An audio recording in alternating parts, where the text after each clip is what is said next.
توسدلا ناي 0 ساعات حجيا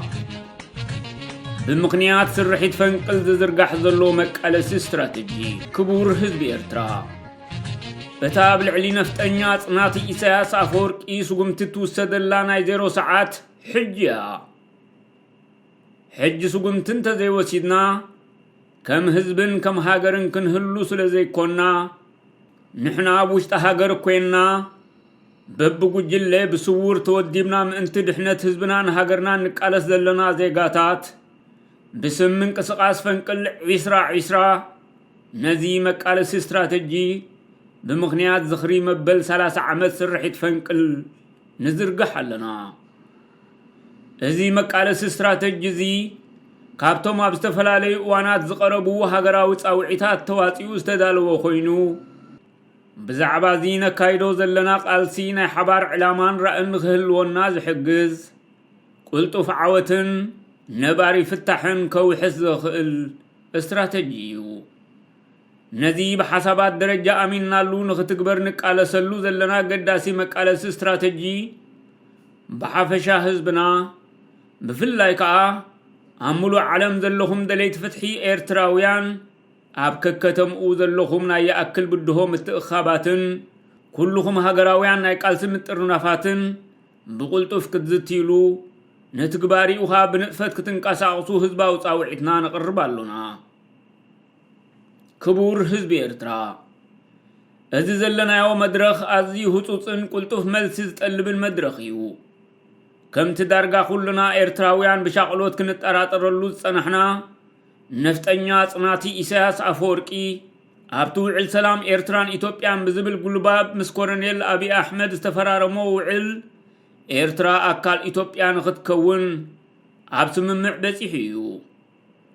هزي حزب إرترا زي فلطو بناس انتن لولاونتن هاجرنا إرترا زقامر حدقنيا وعل بمحبر سب علم بفلايك عب معراباويان حيالان هاجرات تقبالنتن بارخوتن رخيب الله نربحا إثيوبيا زتقم سلازخونه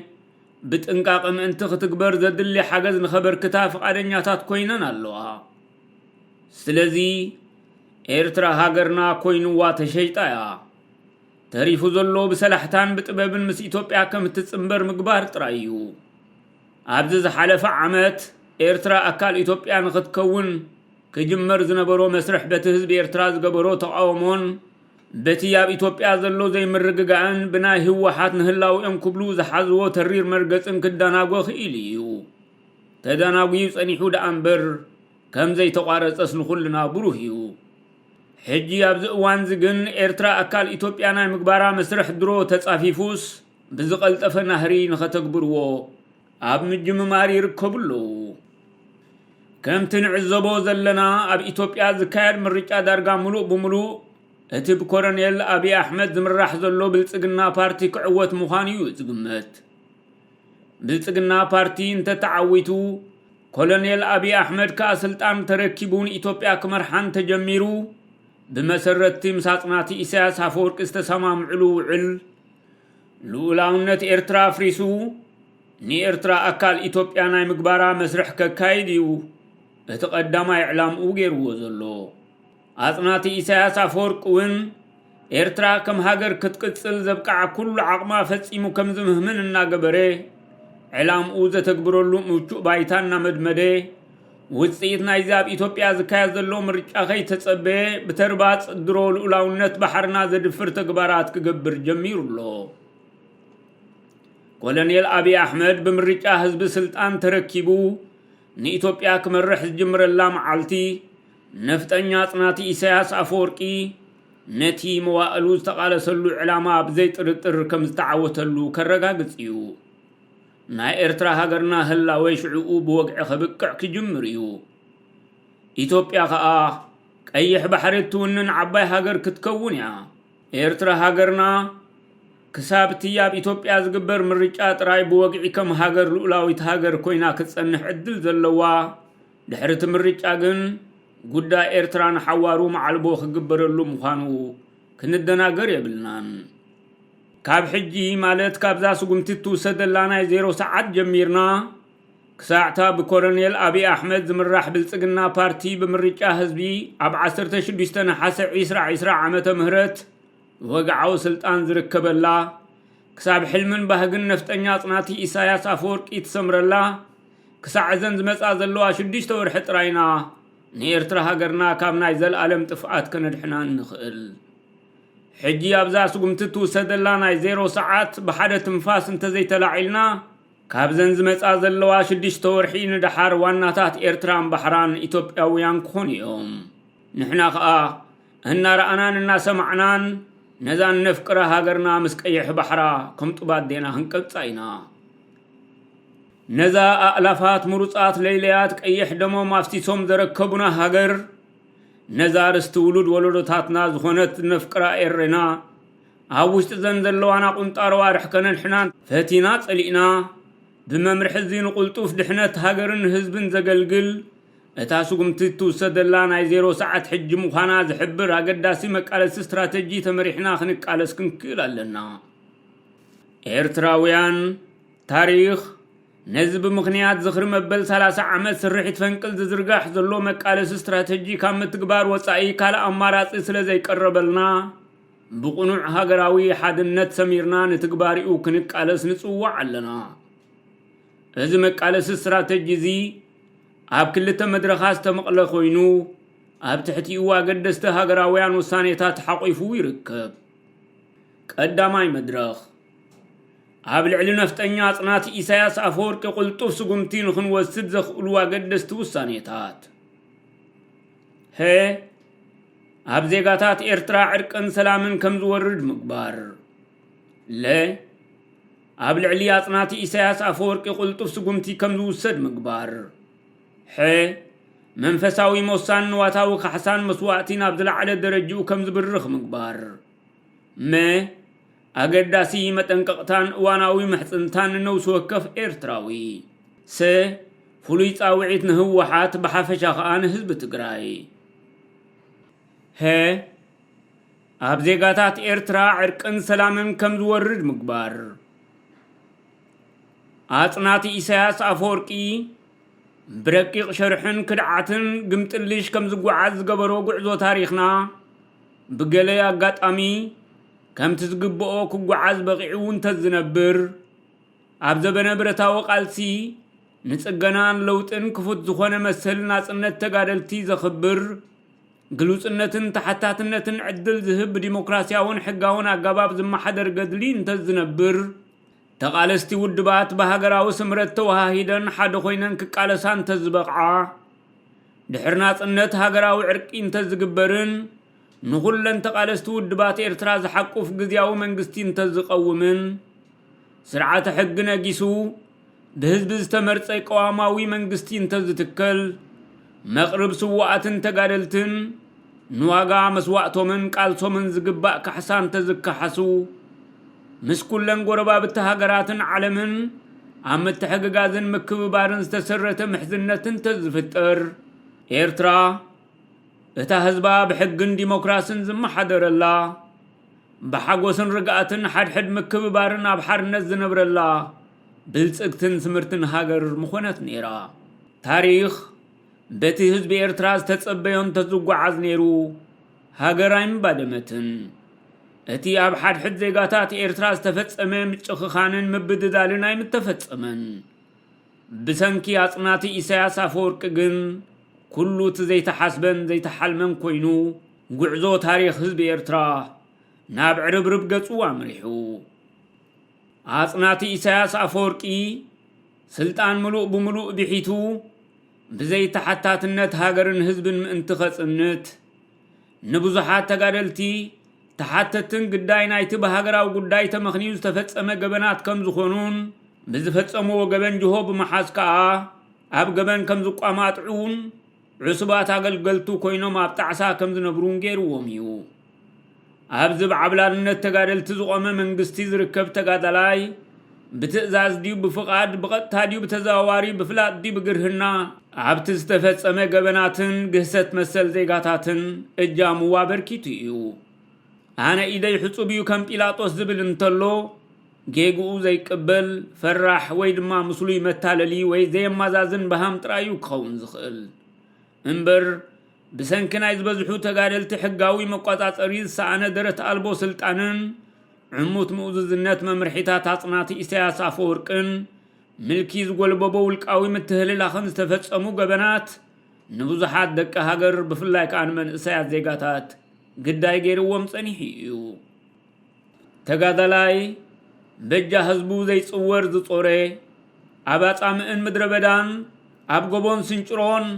ኣብ ዱሩን ገደልን ከርተት ዝበለ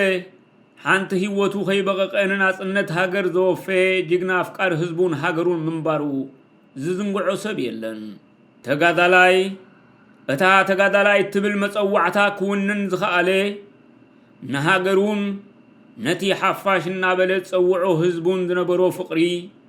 ብመስዋዕትነቱ ከመስክር ስለ ዝበቕዕ እምበር ካልእ ምስጢር ስለ ዝነበሮ ይኮነን ተጋዳላይ ንህዝቡን ሃገሩን ሰፍቀረ ተጋዳላይ ክኸውን በቂዑ ተጋዳላይ መስኮነ ናጽነት ሰብ ኣመና ክብርቲ ሰብ ከዓ ኣዝዩ ክቡር ፍጡር ምዃኑ በሪህሉ ምእንቲ ናተይ ዝብሎ ህዝቢ ጥራይ ዘይኮነ ምእንቲ ዝኾነ ናጽነቱን ክብረቱን ዝተመንዝዐ ህዝቢ ክቃለስ ድሉ ክሳዕ ምዃን መንፈሱ ይዕብዩ ተጋዳላይ ከምዚ ዝተገልጸ ክንሱ ክንድዋሕስ ናጽነትን ሓርነትን ኮይኑን ህዝቡ ዘገልግል ባርያን ኡሙን መጋበርያ ባርነትን ብምዃን ንህዝቡ ኣምጽናትን ንሃገሩ ምብዳምን መሳርሒ ክኸውን ዝበቕዐ ብሰንክቲ አጽናቲ ኢሳያስ አፈወርቂ ዝፈጸሙ ሕቡእ ሽርሕን ጥልመትን ኣብ መብጽዓ ሰማዕታትን መትከላትን ገድልን ምዃኑ ንኩልና ንጹር እዩ እዚ ኸዳዕ መጽነቲና ተጋዳላይን ዝኣክል መድሕን ህዝቡን ሃገሩን ዝኾነ ጅግና እዩ ንኤርትራ ክሲርዋ ቀድምን ድሕርን ናጽነት ጉዕዞ ኤርትራን ህዝባን ምስኒ ግንዘብ ክብደትን ደረጃን ተሓታትነት ዝፈላለ እኳ እንተኾነ ስውር ሽርሕን ክድዓትን ነፍጠኛ አጽናቲ ኢሳያስ አፈወርቂ ንኩሉ ኤርትራዊ ብመብጽዓ ሰማዕታቱ ተሓታቲ ገይርዎ እዩ ቅድሚ ናጽነት ሃገር ኣባላት መሪሕነት ውድብን ኣባላት ጸጥታ ሓልዋ ሰውራን ኣባላት ውሽጣዊ ሰልፍን ካልእ ጥርናፈታትን ኮይኖም ዝጋደሉ ዝነበሩ ተጋደልቲ በቲ ኣብ ልዕሊ መቃልስቶምን ብጾቶምን ዝፈጸምዎ ገበንን ዝፈጠርዎ ራዕድን ተሓተቲ ምዃኖም ብሩህ እዩ ድሕሪ ናጽነት ሃገር ንገለ ኣባላት ስውር ጥርናፈታትን ዝተፈላለየ ኣሃዱታት ጸጥታን ኮይኖም ኣብ ልዕሊ ህዝቢ ዝፈጸምዎ ገበን ኣብ ዝተፈላለየ ጽፍሕታት መንግስትን ግንባርን ሓይልታት ምክልኻልን ተመዲቦም ኣብ ልዕሊ ህዝቢ ዝያዳ ከዓ ኣብ ልዕሊ መንእሰያት ኣሕዋቶም ዘውረድዎ ግፍዒ ገለ ንጥፍኣት ዜጋታቶም ዕንወት ሃገሮምን ከምዘይምልከቶም ቆፂሮም እናረኣዩ ከምዘይረኣዩ ርእሶም ቀቢሮም ብምጽቃጥ ዝፈጸምዎ ኽድዓት ገለ ከዓ ብዘለዎም ዓቕሚ አንጻር ዝሃገርን ህዝብን ዘጽንስ ዘሎ ነፍጠኛ አጽናቲ ክንዲ ዝቃለሱን ዝምክቱን ሃገር ንበላዒ ገዲፎማ ናብ ስደት ብምምርሖም ገለውን ህዝቢ ሓድነቱ ኣስሚሩ ንኸይቃለስ ኣብ መንጎ ውድባት ሃይማኖታት ኣውራጃታትን ብሄራትን ምፍልላይን ምቅሕሓርን ንኽፍጠር ብዝፈጸምዎ ገበን ብሓፈሻ ኩልና ኣብዚ መድረኽ እዚ ዘለና ኤርትራውያን ንሃገርና ብምጥላምና ነንሕድሕድና ብምብድዳልና ኣብ ማእከልና ቂምን ቅርሕንትን ከም ዝፍጠር ብምግባርና ብሕድሪ ሰማዕታት ተሓተቲ ምዃንና ክንዝክር ይግባአና እቲ ቀንዲ መሕቢኢ በዓቲ አንጻርቲ አጽናቲ ኢሳያስ ኮይኑ ዝጸንሐን ዘሎን እቲ ብሰንኪ ንሱ ዝጠጀኦ ሽርሒ ኣብ መንጎ ዜጋታት ኤርትራ ተፈጢሩ ዘሎ ቂምን ቅርሕንትን ምፍልላይን እዩ እዚ ቂምን ቅርሕንትን ነጺሁ ከይተሓጽበ ከዓ ጸገም ህዝብና ፍታሕ ክረክብ ሃገርና ከነድሕን ዘይከኣል ምዃኑ ንኩልና ብሩህ እዩ ስለዚ ጸገማት ህዝብና ንሓዋሩ ምእንቲ ክቕንጠጥ ሃገርና ምእንቲ ከነድሕን ኩሉ ወዲ ሃገር ኣብ መንጎ ኤርትራውያን ኣሕዋት ዕርቅን ሰላምን ይውረድ በሃገራዊ ጉዳይ ተመኽንዩ ዝተፈጸመ ገበር ብምልኡ ምሕረት ይገበር ኣብ ዝብል እምንቶ ሰሚሩ ብቑኑዕ ልቢ ይቕረ ንምብሃል ድሉ ክኸውን ይግባእ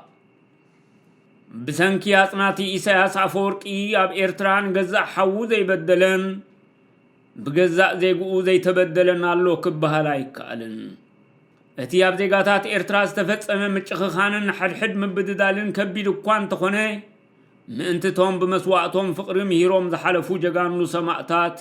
ምእንትቶም ብናጽነትን ክብረትን ኣብ ሃገሮም ማሚቆም ክነብሩና ተገብኦም ፈቀድኡ ዝሃልቁ ዘለዉ መንእሰያት ምእንቲ ዞም ናይ ጽባሕ ተስፋ ዝኾኑ ዕሸላት ህፃናት ምእንቲ ቀይሕ ባሕርና ንሓዋሩ ከይንኸስሮ ምእንቲ ኤርትራን ህዝባን ካብ ዝተፈሪዶምሉ ዘለዉ ዳግማይ መግዛእቲ ክድሕኑ ኩሉ ኤርትራዊ ንኹሉ እቲ ዝተፈጸመ ገበናት ንታሪኽ ገዲፉ እትበዳሊ ብትእዛዝ ይኹን ብውልቂ ተበግሶ በቀጥታ ይኹን በተዘዋዋሪ ዝበደሎ በደል ብሕልንኡ ይቕሬታ ክሓትት እቲ ዝተበደለ ከዓ ብቕኑዕ ልቢ ሕድገት ክገብር ብሰማዕታት ኤርትራን ብውፁዕ ህዝቢ ኤርትራን ጻውዒት ይቐርበሉ ኣሎ ብዘይካቲ ምሕረት ዘይግብኦ ብምጽጻይን ምጽናትን ኤርትራዊ መንነት በሃገራዊ ጥልመትን ዝሕተት ዕሉል ገበነኛ አጽናቲ ኢሳያስ አፈወርቂ ኩሉ ይቕሬታ ሓቲቱ ህዝቡን ሃገሩን ክኽሕስ ድሉ ዝኾነ ዜጋ ክሳዕ ዝኽሪ ዕለተ ምሕራር ወደባዊት ከተማና ምጽዋዕ ብስርሒት ፈንቅል ክሳብ 8 ለካቲት 2020 ዓመተ ምህረት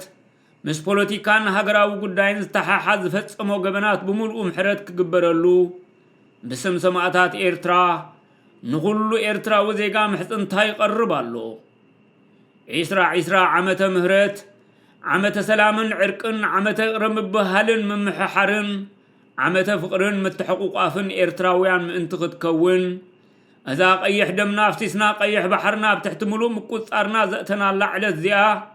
መብፅዓ ጀጋኑ ሰማዕታት ብግብሪ ዝሕደሰላ ካብ መሬት ኤርትራን ካብ ልቢ ኤርትራውያንን ቂምን ቅርሕንትን ንሓዋሩ ዝሕከኸላ ዕለት ክትከውን ብስም ሰማዕታት ኤርትራ ጻውዒት ይቐርበልና ኣሎ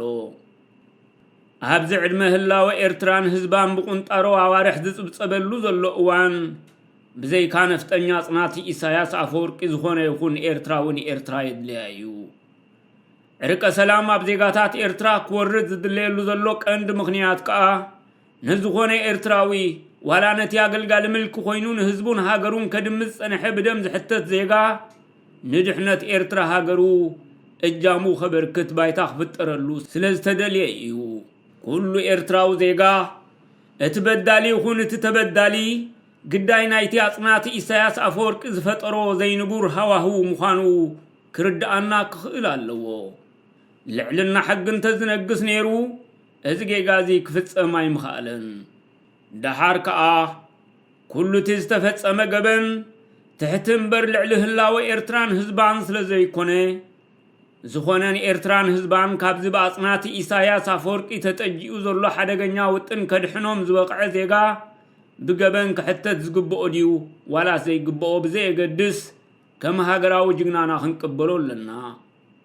ኤርትራ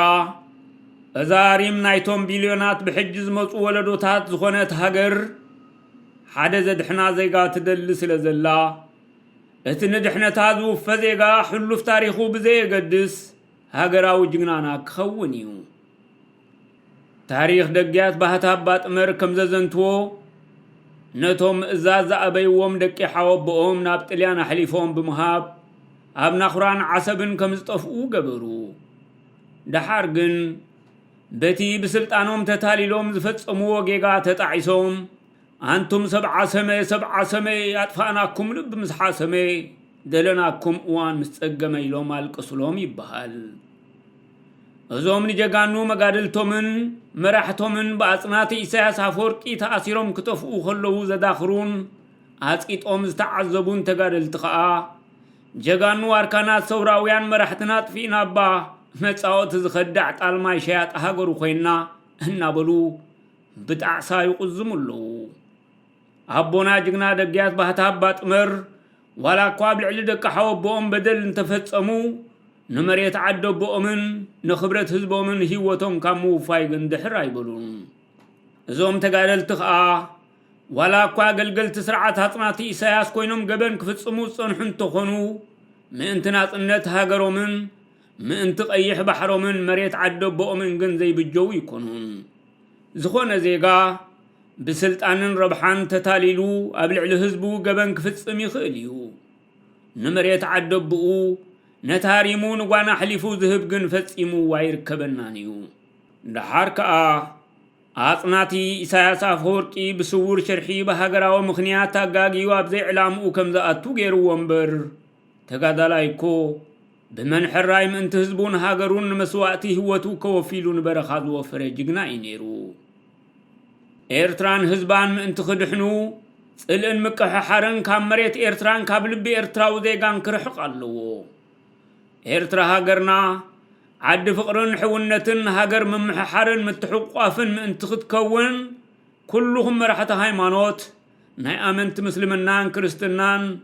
መሻይኻት ጳጳሳት ኣቕሽሽቲ ካህናትን ፓስተራትን ካብዚ ዝጽሑፍ ዝቃላሓሉ ዕለት ጀሚርኩም نمأمنانكم محتنتا خطقرب لهم كل إرتراو ذيقان أن نحرحدو بنسوه لبي يقرأ كم زبها هال كتقبروه بسمتهم بمسواتهم فقر مهيروم ناز حلفو سماءتاتن بهلاو إرتران هزبان فاوعي تقربلكم اللو ليه قبل علياتناتي إساياس عفوركي قلتو سقمتي كم دو سد مقبار እቶም ባጽናቲ ኢሳያስ አፈወርቂ ኣብ ልዕሊ ኤርትራን ህዝባን ቅድምን ድሕርን ናጽነት ሃገር ዝተፈጸሙ ታሪኽ ህዝቢ ኤርትራ ዘዘንብዑ ኣእላፍ ምሩጻት ጀጋኑ ተቃለስቲ ተጽነቱ ኤርትራን ህዝባን ናብ ዕንወትን ህልቂትን ከም ዘምርሑ ዝገበሩ ሕቡእን ግሁድን ኢሰብዓዊ ገበናት ጸብጺብካ ዝውዱ ይኮኑን ካብ መርፍእ ተሓቅቕ ካብ ጣፍ ትደቅቕ ኩላም መሬት ኤርትራ ዝተፈጸመት ገበን بفقادن ولقة إزازن أطناتي إساياس أفورقيا تفتصيما تحتا تخاء نسو بعلو بولقيو نخلو تقبنات زردير كاكتو دو كازي كالن تخوني نمذكرتا ذا أكل جن نتوماز يوم عبيتي قبنات كنزرزر كنفتنينا قدمين أطنت هاجر أطناتي إساياس أفورقيا بتهز بإرتران أطنت هاجروز نبرو كتر بهجن دليتن تحابيو لعل قالتين هاجراون أطنت نسلطانون أكوي وطنون قدامنت بمهاب ننوصحات سبل لحتيا أمرو هاجراويان تقالستي حنساب منكع صنيحو خا يمين زبل اسماتنا طمقه بب اوانو بحلوا سورا خمزه هلقون بقاصا خمز قنصلون غيرو نحياله غرهات تقالستي باوراجاوي فللين درباوي فحفحن حدحد كمز تهانا خوتو بمقبار هيوت بزحات معوتات تقالستي بخمتو اهليقو بسورن حدغنيا ميلا تقالستي ودبات كمزي سمرا بمقبار كوينات حدحد نخغوها هارتتنا خيلو بسرزو كينات حوات دق حنت مهصن بچكانه تقاتاتيلوم نحنت علامه استسلفوا شحات دق هاجر اوقع رحد هاليقوم نتوم بغبراي تكبر تعزيزو من مسارح اكي تكبراتو زخونو تقالستي بزفصمو وغبن بحلناوي تحتاتنت كم زقيدون من تحرنتن مسلن زيغاتاتهم كقالسون برخا موصوم زنقيعوم عصبات اغلغلتو كم زخونو غيروم كلهم توم أبغض برتاوي تقادلو استفتصمو جبنات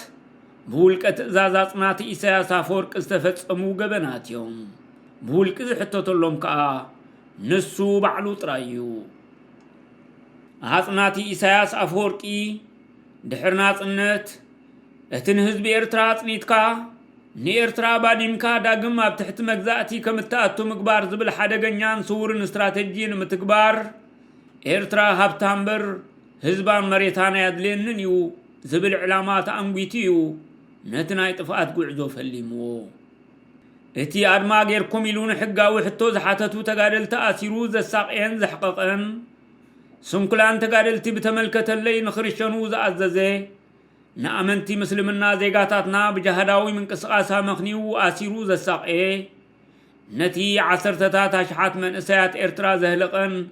هاجرن حزب الندحري زغوتتن دوباو كينات إتو إرترا ولعو هلاوينا كم هاجر بحدقا كم زاتو زغبري قوامي تكبري لوم حقاو حتون زحاتتو هبت هاجر زخونو أركانات مرحت قالتنا محيور زقزفه حدرن مبصعان سوات كون يلوز تلمي نهاجراو قوام قتيلو سرعة البونت كم زنقس زغبري هيوت بعل ودعلن بصوتون زقوصي من إسيات كاب قدود درت ألبو عسكرنا كهدمو قداي سدتن مبتتانن قداي مدربدان بحرن كوينوم كم زهال كوز قبري ني ارترابا ديمون عداخيمون نابداق ماي مقزاتن ختم اللس وعلز فرمن هاقراوت المد فتسمن بمصناتن متصاين ارتراو زيقنت زحتت قبننيا اصناتي إساياس أفورق بعديو عمريت ارتراقناتي إساياس أفورق زي وسنو استفتسم قبن والحد يلن ናይ ኩሉ ትድሕርና ጽነት ዝተፈጸመ ገበንውን ብውልቂ ዝሕተት ባዕሉ አጽናቲ ኢሳያስ አፈወርቂ እዩ ብዘይካቲ ምስ ኢትዮጵያ ብውዕል ሰላም መሳሚሱ ንኤርትራ ሃገርና ብትሕቲ መግዛእቲ ኢትዮጵያ ንኽትኣቱ ብሕቡእ ዝተፈራረመ ውዕል መሸጣ ነፍጠኛ አጽናቲ ኢሳያስ አፈወርቂ እንታይ ከም ዝገበረን አፉ መሊኡ እንታይ ከም ዝበለን ናይ ትማሊ ትዝታ ስለ ዝኾነ ኩሉ ኤርትራዊ ዝዝክሮ ጉዳይ እዩ ካብታይ ከሰርናን ንብረትና ምሊስና ኢናይሉ ንስዋት ኤርትራን ንስቃይ ህዝቢ ኤርትራን ብጉህዶ ዝኸዳዓላን ኮሎኔል አብይ ንስኻ ኢኻ ትመርሓና ብምባል ስልጣን ህዝቢ ኤርትራ ንጓና ሕሊፉ ዝሃበላን ግዜ ጀሚሩ ክሳዕታን ሰለስተ ወለዶታት ዝኣክል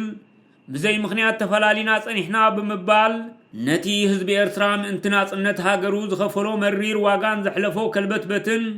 ነቲ ምእንቲ ልኡላውነት ሃገሩ ዝወፈዮ ህይወት ኣላፋት ዕሸላት መንእሰያትን ብሰንኩ ዘሕለፎ ሓሳረ መከራን ሰሃሮን ንኾንቱ ከም ዝገበረ ዓዊሉ ዝተዛረበላ ሰዓት ብኽድዓት ሃገር ዘኽስሶን ብገበናዊ ሕጊ ኤርትራ ንሞት ዘፍርዶም ገበን ይፈጺሙ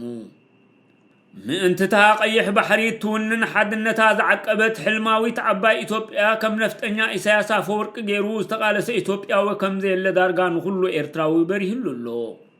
ነቲ መስዋዕቲ ኣላፋት ሙዕታት ጀጋኑኣ ዝረኸበቶ ናጽነታ ዝሰኣነት ህዝባ ብባርነት ተዋሪዱ ናብ ስደት ፋሕፋሕ ኢሉ ዝተበታተና ባዲማ ቦድ ኮይና ዝተረፈት ድኽምቲ ንኽትመውት ኣብ ቃሬዛ ኮይና ትሰሓግ ዘላ ኤርትራ ነቶም ወትሩን ጥፍኣታ ዝሓልሙ ኢትዮጵያውያን ከበርክተሎም ከም ድላዮም ገይሮም ዳግም ክገጽዋ ክርኢ ከም አጽናቲ ኢሳያስ አፈወርቂ ገይሩ ዝተቃለሰ ኢትዮጵያዊ ከም ዘየለውን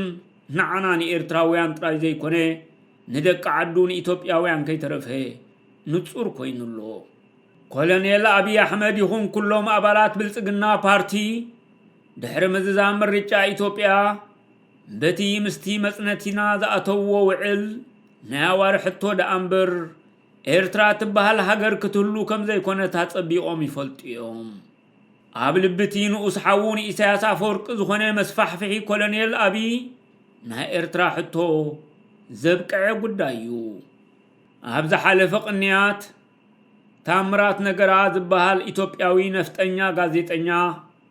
ብዛዕባ መጻኢ ዕድል ኤርትራን ህዝባን ናይ በሓቂ ብዘሰንብድን ደምካ ዘፍልሕን ብድዕት እንታናይ ክቐርብ ከሎ ኩልና ተዓዚብናዮ ኢና እዚ ኩሉ በቲ ነፍጠኛ ጋዜጠኛ ዝተመሓላለፈ መልእኽቲ ብምልኡ ናይ ኮሎኔል አብይ አሕመድን ናይ ብልጽግና ፓርቲን ስትራቴጂ ኣብ ልዕሊ ኤርትራን ህዝባን ምዃኑ ባዕሎም ኢትዮጵያውያን ከይተረፉ ዓዊሎም ዝዛረብሉ ዘለዉ ሓቂ እዩ አጽናቲ ኢሳያስ አፈወርቂ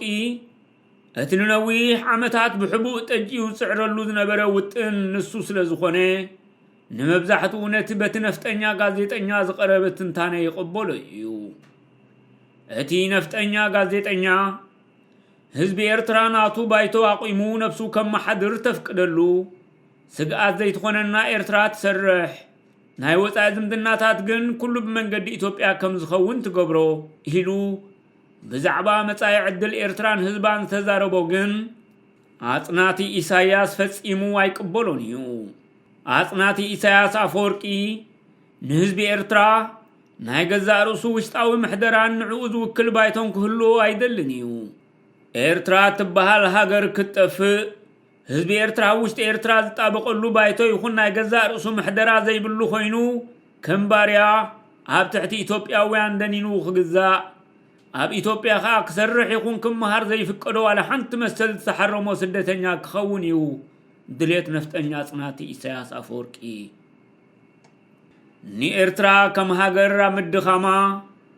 ንህዝባ ከዓ ምድንቋሩ ዝበዝሐ ስራሕ ሰሪሑልና እዩ ባዕሉ ዕለትና እዩ ከነመስግኖ ይግባአና ኢሎም ዘመጉስዎ ዘለዉ አጽናቲ ኢሳያስ አፈወርቂ ንኢትዮጵያውያን መሬትን ባሕርን ኤርትራ ጥራይ ዘይኮነ ንህዝቢ ኤርትራውን ከም ባሮት ከረክቦም ይድልየቱ ኤርትራውያን ኣብ ውሽጢ ኤርትራን ኢትዮጵያን ከም ባራዩ ክሽየጡ ከለዉ ክርኢ እቲ ኣብ ሊብያን ሲናይን ዝተራእየ ስቃይ ኣብ ውሽጢ ኤርትራ ክድገም ከሎ ክዕዘብ ይሕልሙ ቀንዲ ጽልኡ ምስ ኤርትራዊ መንነት ስለ ዝኾነ ህዝቢ ኤርትራ እዚ ክብረት ዘይግብኦ ሕሱር ህዝቢ ነቲ ቀደም ዝተሓሰሞ ዘኹርዕ ታሪኽ ዘለዎ ኢትዮጵያዊ ዜግነት እናተመነዮ ይነብር ደኣ እምበር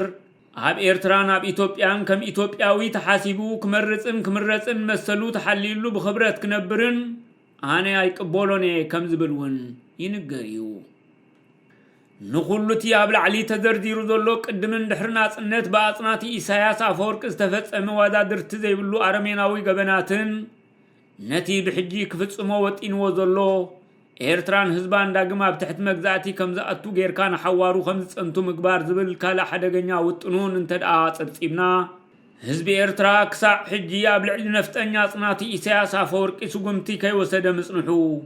ታሪኻዊ ስሕታን ምፍጻሙ ክንርዳእ ኣየጸግመናን እዩ ኤርትራ ኣብ ትሕቲ ዝብርቱን ዕቀትን ቅርሕንትን ዘዕበዶ ዳግማይ ኣብ ትሕቲ መግዛእቲ ክእትዋ ሓሊኑ ዘንቀደሞ ክዕወት ቀሪቡ ዘሎ ደመኛ ጸላኢኣን ጸላኢ ህዝባን ዝኾነ ኣጽናቲ ኢሳያስ ኣፈወርቂ ክትመሓደር ምፍቃድ ማለት ነቶም ኣብዛ መሬት ዝነበሩ ወለዶታትን ነቶም በጃ ዝሓለፉ ኣላፋት ሰማዕታትን ጥራይ ዘይኮነ ነዞም ሕጂ ዘለዉ ወለዶን ነቶም ሃገሮም ሃገረ ሰላምን ረህዋን ሃገረ ፍትሕን ዲሞክራስን ኮይናትሎም ብኽብረት ክነብርዋ ዝግብኦም ቢልዮናት ናይ መጻኢ ወለዶታት ኤርትራ ከይተረፈ ምኽዳዕን ንዓ ካብ ካርታ ዓለም ከም ትሕክኽ ጌርካ ብዘይ ሃገር ከም ዝተርፉ ምግባርን ማለት ምዃኑ ንነብሲ ወከፍ ዜጋ ንጹር ኮይኑሎ ስለዚ ኤርትራን ህዝባን ዶ ይሃሉ ወይስ ኣጽናቲ ኢሳያስ ኣፈወርቂ ዝብል እዋናውን ህጹጽን ሕቶ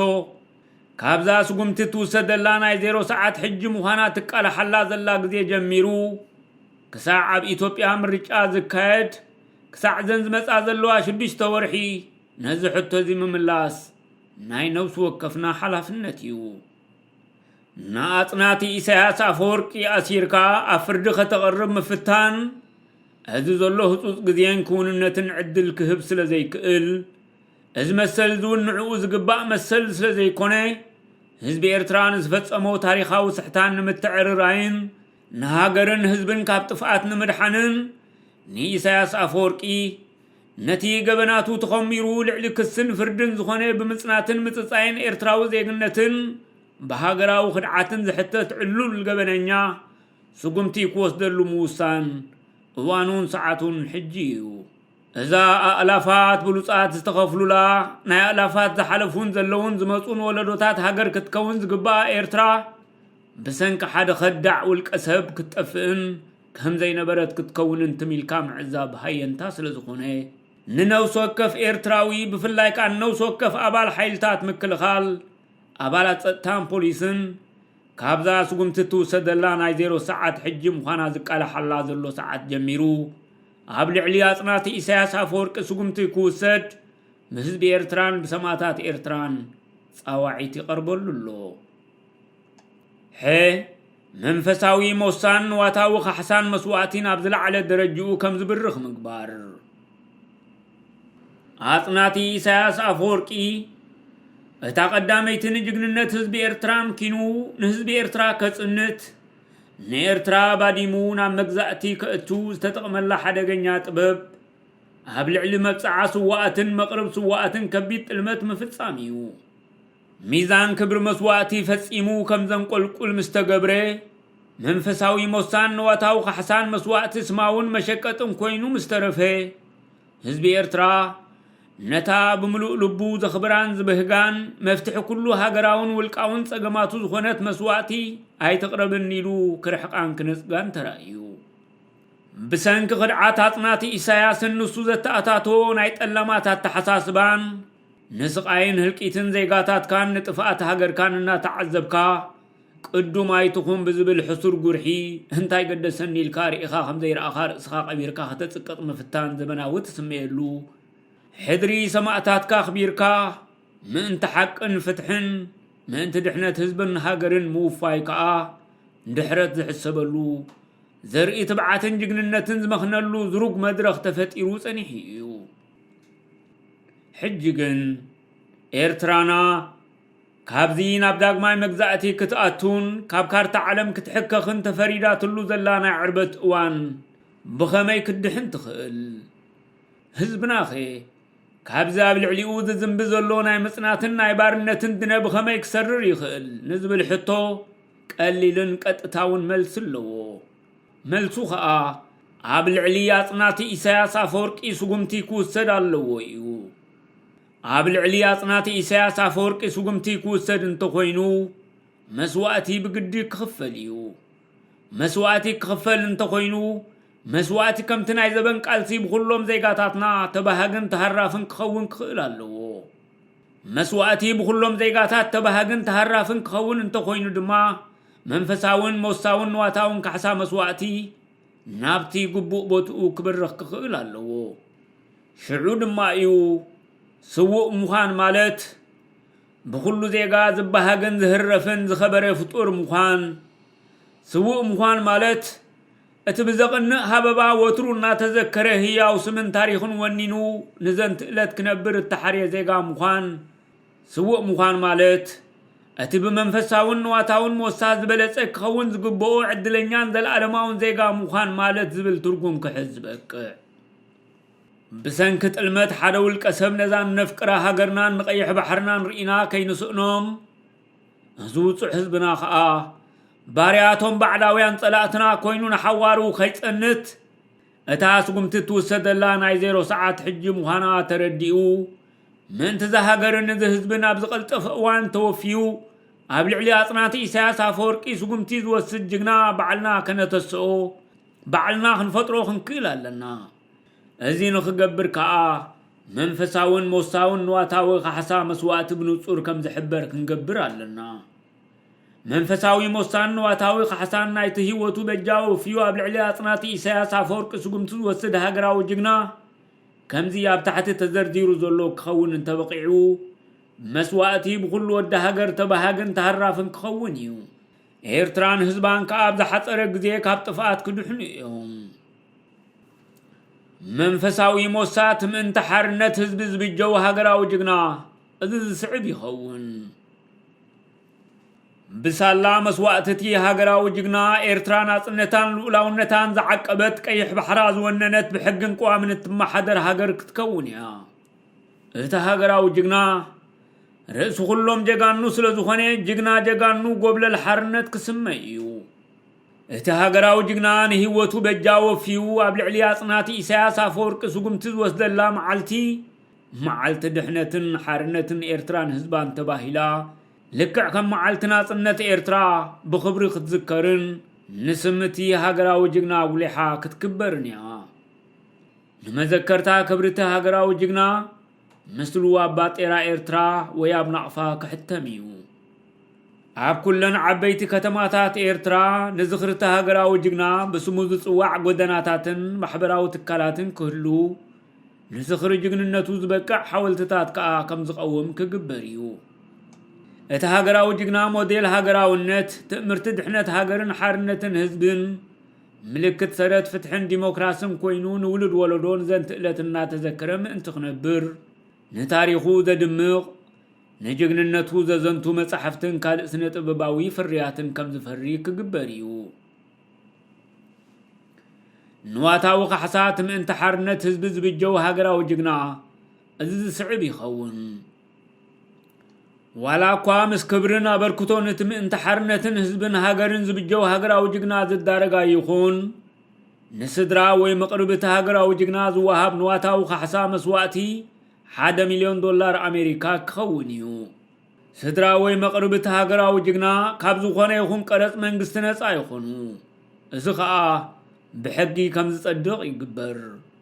ስድራ ወይ መቕረብቲ ሃገራዊ ጅግና ንኽብሮም ዝበቅዕ ፍሉይ ሓለፋ ምሕብሓብን ሓለዋን ይግበረሎም። እዚ እውን ብሕጊ ከም ዝጸድቕ ይግበር። ንወሳን ካሕሳን መስዋእትቲ ሃገራዊ ጅግና ልዕሊ እዚ ኣብ ላዕሊ ተዘርዲሩ ዘሎ ክኸውን ከም ዝግብኦ ኩሉ ኤርትራዊ ሰማማዓሉ እዩ። እቲ ምእንቲ ድሕነት ሃገርን ሓርነት ህዝብን ህይወቱ ንመስዋእቲ በጃ ዝወፊ ዜጋ ብዛዕባቶም ብእኡ ዝእለዩ መቕረቡ እንተወሓደስ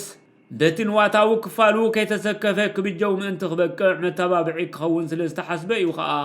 ክዝርዘር ዝተደልየ። መቕርብ ስውእ እቲ ብመንፈሳውን ንዋታውን መወሳት ተደቢሱ ብፍረ መስዋእቲ መቕርቡ ከቢሩ ክነብር ዝግብኦ ዕድለኛ ዜጋ ክኸውን ከም ዘለዎ ኩሉ ዜጋ ዝኣምነሉ ጉዳይ እዩ። قبل علتي بمتصاي إرتراو زيغنتن بقتلت ناصنت هاجرن زحتت هاصناتي إسياس أفورقي سجون توسيدكا هيوت كان مسواتي كتوفي مخال تاريخاون هاجراون سوء مخان مالتيو إذا سوء ذي نايتا فتسو معانيا بريسا تسفاتا تعلق لغا مساي عدلات الميتونا مقابرات معدو زلا مشوتي إري كابتوم نعاقات في يوم نقيح بحرا كون نزهندو زلو صلاتا كدحنا إيو إذا سوء ذي نتوم سماعت النت زحلفوا لاف جغانو سوءات كبر مسواتهم كوي حسن نتنسوم تسوؤلو علامة كنتو خينو كم زي ترف كالرقاقت انيو إذا سوء ذي نتوم بزيكا إرتراون نت كالا أبس هذي باللوم عفقدو أبياتم أسرت بزيس كحكي حق باب الساقيون زهالكون ذلو واشحات نصوهات إرتراويان ناس النت كبسريو إذا سوء ذي نايتوم بسنكيات ناتي إساياسن محدرون هاوشت إرتران أبدوباتن هم عسكرات سدتنياتاتن سيناين ليبيان مأكلاي بحرن زهالقون زتواردون إرتراويان حنخ فدئيو إذا سوء ذي نقيح بحرنا كاب قبطات صلاتنا دحينو إرترا عدا ألافات جغانو سبقود دا أمبر عدا حدث ألماي عصب زي مخانا كمسكرن سبقنت إرتراويان نابوان ناتاتا كملسنيو إذا سوء ذي حلم بزحات زيغاتات سجينو إرترا أتان ولود ولودتات بسلام الناس النتن معبالز قسقسلا بفتحن ديمقراسن بسرعة حقن قوامن النا تمحادرو بحاد الناس زنوبرو لا هاجر كمتخون كقبرن نتاريخ كقلسنيو عبد فتوات نفسن نديتن زعب للو مدرخ ترجمين كبرن مسواتي كحدث بجاز خفل ذلو سوء سلزخونه إذا سوء ذي نايز حالفون ذلون زمطون ولدوتات موديل وي هزباوي أبنت كخونيو أزيم انت دحنت هاجرن حارنت هزبن زسوا حوري زيقاقن منيو نزب الحتو ملسو أتاس قمتتو سدلانا زيرو ساعة حج مخانا أمينو عابل علياس ناتي إسياسا فورك سقمتي كوستد زبكع زخانا إرتراو زيقايو أزي مسل ذي ننس وكف إرتراوي ولا نتي أقلقالنا يتسرعات كوينوز أنحمو بقبنز حتى زيقا زوهاب مسليو زخونه إرتراو زيقا عبزا أوان زيان إرتراي دليا سل زخونه دقيمنا خنقلصو زخونه إرتراو زيقا عبزا أوان زيان إرتراي دليا سل زخونه زحالف تاريخون دحر بايتون بزي قدس حدش تاريخ ناي مسرحن منفساوي موسان واتاو حسان ناي مونان ملوء مسل اللو إرتراوي عاشم بايدو حجين هلاوان كبرتن هزبون نتي ألاف كيحت زغفل اللونا صنتون حارنتون كابتفات كدحن بتاريخ تسويع الموسى مسواتو تحبيرون تمالون انتخوني من تحق انفتحن زبجو من تناصنت هزبون هاجرون طراي زي كونه من تو غربابتو هزبتات كي ترفه بزي زخونه يخون ولقاو حساك سوا دحر زي بالجغنا منبارو تاريخو زمسكرو حقيو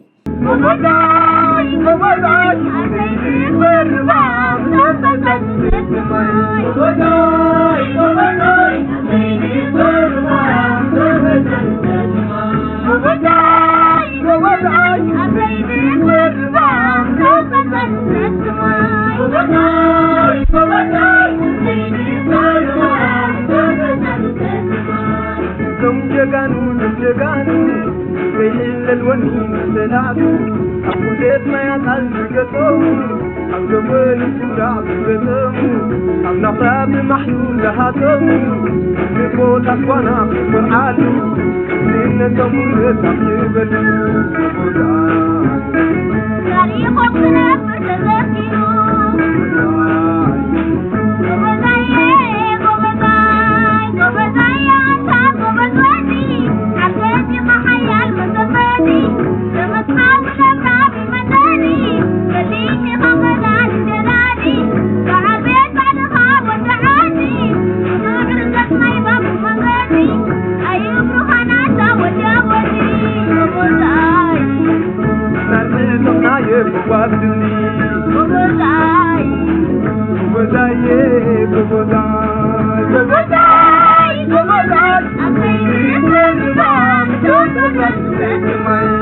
I'm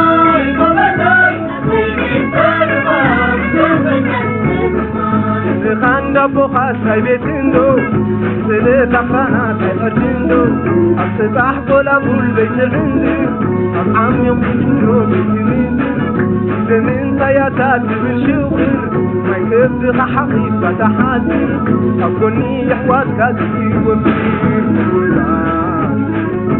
إيجا بتاسا بيتمندو وزان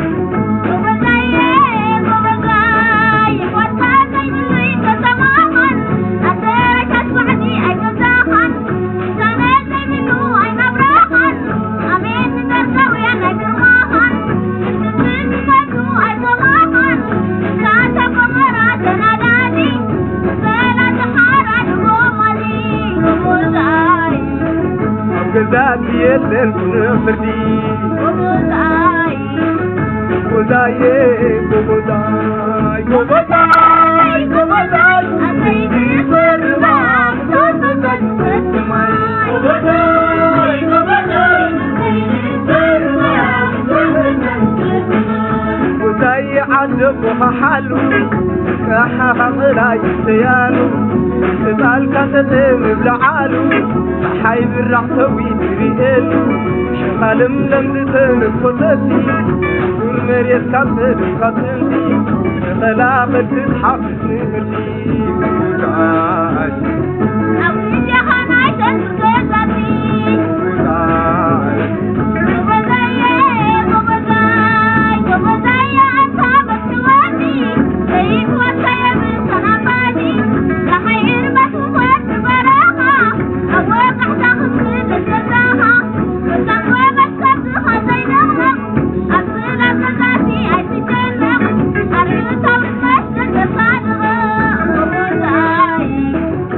حرير نصحينا تتبرز وزاي وزاي وزاي وزاي